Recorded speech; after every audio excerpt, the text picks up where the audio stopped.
Tanzania is committed to prevent and combat human trafficking.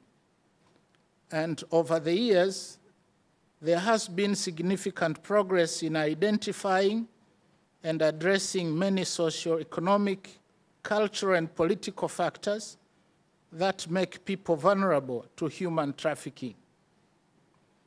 The government, in partnership with other stakeholders, including the Anglican Church, continue to undertake bold steps to accelerate economic growth, reduce poverty, and improve socioeconomic welfare of our people. The government also has been working to build strong institutions to facilitate investigation and prosecution of human trafficking cases, and enacting laws including the Anti-Trafficking in Persons Act of 2008 with its subsequent amendments to make it stronger. Furthermore, the government has provided training to the police and immigration officers, magistrates, prosecutors, local government leaders, social welfare officers, and other stakeholders in order to equip them with knowledge and tools to curb human trafficking.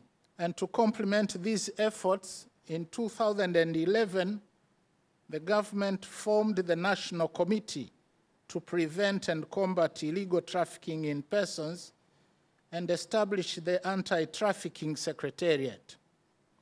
And this made Tanzania the second country in Africa, after Nigeria, with a specific body to prevent and combat human trafficking. In addition, the government also established and allocated funds to an anti-trafficking fund to support victims of human trafficking and strengthen the services provided to the victims. And since 2015, the government prepares a national action plan every 3 years to prevent human trafficking. And the plan seeks to build on areas of strength and to improve our approach where necessary. The church has made a major role to play in educating members of its congregation to do justice by paying their domestic workers fairly instead of taking advantage and abusing them. After all, as Christians, the Bible admonishes us to spread the love of God. And specific to Tanzania, I wish to take this opportunity to request the church, as well as other religious organizations, to cooperate with the government in identifying victims amongst us and provide shelter, medical assistance, spiritual services, and also offer counseling that will facilitate their reintegration to a normal life in society. And furthermore, I humbly urge the church to work with the government to identify the culprits and report them to the relevant authorities so that they are brought to justice. I firmly believe that if we work together in these areas, we will be able to deal with these criminals and protect our current and future generations. I also wish to use this podium to speak to fellow men in and outside the church. As I observed, a large percentage of those affected by this illegal trade are our daughters and women in general. As I travel around the country, I have received and attended real cases involving renegade fathers, men and husbands who have deserted their wives and children and failed to provide for their families and made them susceptible in the hands of the traffickers.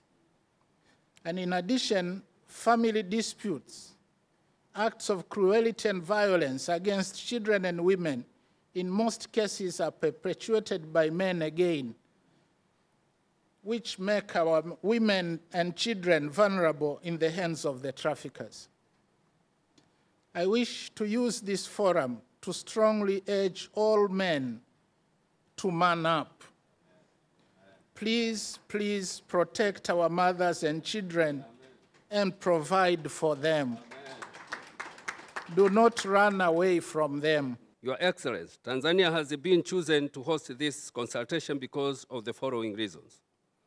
First, Tanzania played a very good role in slavery and slave trade in those old days. As you know, Tanzania had the biggest slave market in Africa, where now stands the Catholic Church of Christ at Mkunazini in Zanzibar. It is hard to speak about slave trade abolition without stating the work of our two missions in Tanzania, Church Missionary Society and the University's mission to Central Africa, which were well represented in Tanzania. Second, the government here in Tanzania is doing a very good job on its attempt to block trafficking. Tanzania media reports frequently about people trying to cross over Tanzania after they had been trafficked in their own countries. It was only 2 weeks ago when we had a group of ladies and boys being returned home from various parts of the world where they had been trafficked. It is our hope that at the end of our discussion here, something good will emerge and be placed for our way of doing.